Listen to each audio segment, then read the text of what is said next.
बिस्मिल्लाहिर्रहमानिर्रहीम। अस्सलामुअलैकुम नाज़रीन ग्रामी, आज की इस वीडियो में आप लोगों को ये बताया जाएगा कि इस साल 2025 में पाकिस्तान से कितने हजाज इकराम सऊदी अरेबिया जाकर हज जैसा फरीजा अदा कर सकेंगे। और नाज़रीन ग्रामी, इसी के साथ साथ सऊदी अरेबिया में पाकिस्तान से जाने वाले जितने भी अफराद हैं, इनको रखने के इंतजाम कैसे हैं, इस बारे में भी आपको इस वीडियो में तफसील से बताया जाएगा। और इसी के साथ साथ इस साल एक फर्द पर कितना खर्चा आएगा हज का, और जो बाकी के पैसे बच जाएंगे उनका क्या किया जाएगा, इस बारे में भी आपको इस वीडियो में तफसीलन बताया जाएगा। तो आखिर तक इस वीडियो के साथ बने रहिए ताकि आपको इन तमाम चीजों की तफसीलात आप लोगों के सामने आ जाए। लेकिन उससे पहले अगर आप लोगों ने हमारे चैनल को सब्सक्राइब नहीं किया तो प्लीज सब्सक्राइब कर लें, क्योंकि सब्सक्राइब करना बिल्कुल फ्री है और इससे हमारी हौसला अफजाई होती है। पहले दोस्तों, सरदार मोहम्मद यूसुफ ने प्रेस कॉन्फ्रेंस में कहा कि रमजान से कबल हाजियों की ट्रेनिंग का पहला सेशन मुकम्मल किया गया,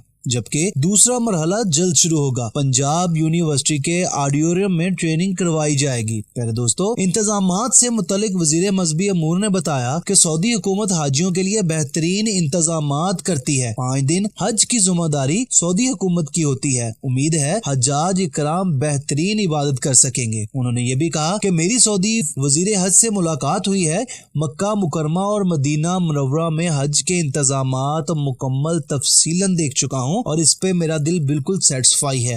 मेरे दोस्तों, सरदार मोहम्मद यूसुफ ने बताया कि सरकारी हज स्कीम के तहत 90,000 आजमीन हज पर जाएंगे। जी हाँ नाज़रीन ग्रामी, इस साल पाकिस्तान से सऊदी अरेबिया जाने वाले हजाज इकराम की तादाद 90,000 हो चुकी है। और लॉन्ग टर्म हज 10.5 लाख रुपए, जबकि शॉर्ट टर्म 11.5 लाख रुपए है। और जबकि बाकी के बच जाने वाले पैसे हजाज इकराम को वापस कर दिए जाएंगे। तो दोस्तों, उम्मीद करता हूँ आज की इन्फॉर्मेशन आप लोगों को अच्छी लगी होगी। अगली इन्फॉर्मेशन तक अपने होस्ट वैस पारा को इजाजत दें, बहुत सारी दुआओं के साथ। अल्लाह हाफिज।